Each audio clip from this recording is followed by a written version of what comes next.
New tonight, Governor Ducey and the Republican legislature have signed off on spending hundreds of millions of dollars to try to beef up Arizona's border fence. The money is aimed at stemming the record surge of migrants at the border.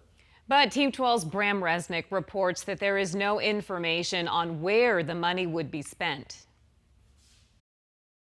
While Governor Doug Ducey was demanding a halt to border crossings. Mr. President, do something. Do anything. More than a dozen undocumented immigrants crossed the border behind him through a gap in the fence near Yuma. Thanks to a last-minute vote as the legislative session ended, Ducey got $335 million to help build a border fence.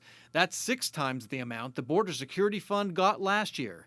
The money's coming from sales tax revenue on things we buy. So we are appropriating $335 million, but we don't know what we're going to build where. The decision about precisely the number of miles and the location of those miles has not been determined in advance.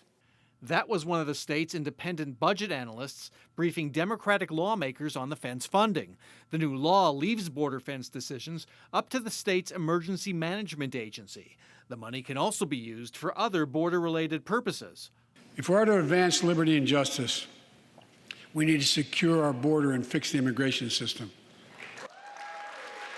When President Joe Biden shut down construction of former President Donald Trump's border fence, only 18 miles remained incomplete in Arizona.